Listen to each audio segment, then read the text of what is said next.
ನಿನ್ನೆಯ ಮತದಾನ ನಾನು ಮೊದಲೇ ಮಾಧ್ಯಮದ ಸ್ನೇಹಿತರ ಮುಂದೆನೇ ಹೇಳಿದ್ದೆ. ಮನಿ ಪವರು, ಮಸಲ್ ಪವರು ಇದೆಲ್ಲ ಏನು ಹೇಳಿದ್ದೆ. ನಾನು ಚುನಾವಣೆ ಗೆಲ್ತೀವಿ ಅಂತಕ್ಕಂಥ ದೃಷ್ಟಿಯಿಂದ ಅಭ್ಯರ್ಥಿ ನಿಲ್ಲಿಸಿದ್ದಲ್ಲ. ನಾನು ಪಕ್ಷದ ವತಿಯಿಂದ ತೀರ್ಮಾನ ಮಾಡೋದಕ್ಕಿಂತ ಮುಂಚೆ ಈ ದಿನಾಂಕ ನಿಗದಿಯಾದ ಮೇಲೆ ಮನೆಯಲ್ಲೇ 2 ಸಭೆಗಳನ್ನು ಮಾಡಿದೆ. ಎಲ್ಲ ಶಾಸಕರನ್ನ ಎಕ್ಸೆಪ್ಟ್ ಒಬ್ಬರು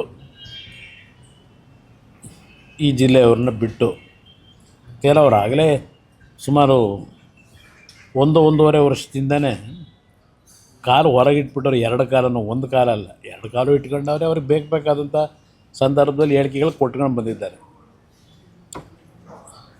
ಅವರು ಹೇಳಿದ್ದಾರೆ ನನ್ನ ಸಂಪರ್ಕದಲ್ಲೇನು ಇರಲಿಲ್ಲ ಅಂತೇಳಿ. ನಾನು 2 ಸಭೆ ಮಾಡಿದ ಉದ್ದೇಶವೇ ನಮ್ಮ ಪಕ್ಷದ 18ರಲ್ಲಿ 17 ಮತಗಳನ್ನು ಉಳಿಸ್ಕೋಬೇಕು ಅಂತಕ್ಕಂಥ ದೃಷ್ಟಿಯಿಂದ. ಕೊನೆಗೆ ನಮ್ಮಲ್ಲೇ ಶಾಸಕರುಗಳು ಕೆಲವರು ಇಲ್ಲ ನಾವು ಯಾವುದೇ ಕಾರಣಕ್ಕೂ ಅಭ್ಯರ್ಥಿ ಹಾಕದೇ ಇದ್ದರೆ ರಾಂಗ್ ಮೆಸೇಜ್ ಹೋಗ್ತದೆ, ಸೋಲು ಗೆಲುವು ಚುನಾವಣೆಯಲ್ಲಿ ಇದ್ದಿದ್ದೆ, ಅಭ್ಯರ್ಥಿಯನ್ನು ನಿಲ್ಲಿಸಲೇಬೇಕು ಅಂತ ಹೇಳಿ ನಮ್ಮಲ್ಲಿ ಭಾಳ ಕೆಲವು ಶಾಸಕರು ಒತ್ತಾಯಗಳನ್ನು ಮಾಡಿದ್ರು. ನಾನು ಅವತ್ತು ಹೇಳಿದ್ದೆ, ನನಗೆ ಬೇಕಾಗಿರೋದು ನಮ್ಮ 17 ಜನ ನೀವೇನಿದ್ದೀವಿ ಅಂತ ಹೇಳ್ತೀರಿ, 17 ಮತಗಳು ಯಾವುದೇ ಕಾರಣಕ್ಕೂ ಒಡೆದೋಗ್ತಕ್ಕಂಥದ್ದಕ್ಕೆ ಅವಕಾಶ ಕೊಡಬೇಡಿ. ಏಕೆಂದರೆ ಹಿಂದೆನಾದರೂ ಅನುಭವ ಆಗಿದೆ ನನಗೆ.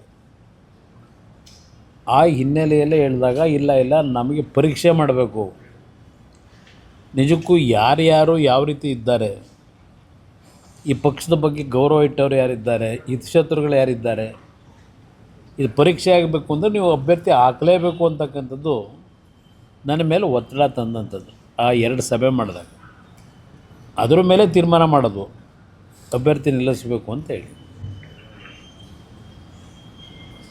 ಈ ಚುನಾವಣೆಯ ನೆನ್ನೆಯ ಫಲಿತಾಂಶ ಬಹುಶಃ ಒಂದು ನಮಗೆ ಇನ್ನೊಂದು ರೀತಿಯ ಅನುಭವವನ್ನು ಕೊಟ್ಟಿದೆ ಅನ್ನೋದು ನಾನು ಹೇಳ್ತೀನಿ. ಯಾರನ್ನೂ ದೂಷಣೆ ಮಾಡಲಿಕ್ಕೆ ಹೋಗಲ್ಲ. ಈಗ ಅತಿಯಾಗಿ ನಂಬಿಕೆ ಇಡ್ತಕ್ಕಂಥದ್ದು ಸೂಕ್ತ ಅಲ್ಲ ಅಂತಕ್ಕಂಥದ್ದು ಒಂದು ಸಂದೇಶ ಕೆಲವರು ಕೊಟ್ಟಿದ್ದಾರೆ. ನನ್ನ ಅತಿಯಾದ ನಂಬಿಕೆಯನ್ನು ಎಲ್ಲರ ಮೇಲೂ ಇಡ್ತೀನಿ, ಅದು ನಿಮ್ಮಲ್ಲಿ ಬಂದಿರತಕ್ಕಂಥ ಈ ಗುಣನ ಸ್ವಲ್ಪ ಬದಲಾವಣೆ ಮಾಡ್ಕೊಳ್ಳಿ ಅಂತಕ್ಕಂಥ ಸಂದೇಶ ನೆನ್ನೆಯ ಫಲಿತಾಂಶ ನನಗೆ ವೈಯಕ್ತಿಕವಾಗಿ ಕೊಟ್ಟಿದೆ. ಇಲ್ಲಿ ಯಾರನ್ನ ದೂಷಣೆ ಮಾಡಲಿಕ್ಕೂ ಹೋಗಲ್ಲ. ಈ ಫಲಿತಾಂಶದಿಂದ ಯಾವುದೇ ದೊಡ್ಡ ಮಟ್ಟದ ಬದಲಾವಣೆಯೂ ನಾವೇನು ತರಲಿಕ್ಕೇನಾಗೋದಿಲ್ಲ. ನಮಗೆ ನಿಜವಾದ ಒಂದು ಅಖಾಡ ಇರತಕ್ಕಂಥದ್ದು 28ರ ಚುನಾವಣೆ. ಅದಕ್ಕೆ ಪಕ್ಷ ಯಾಕೆ ಸಂಘಟನೆ ಮಾಡಬೇಕು ಅಂತಕ್ಕಂಥದ್ದು ಈಗ ನಾವು ಚರ್ಚೆ ಮಾಡಬೇಕಾಗಿದೆ. ಒಂದು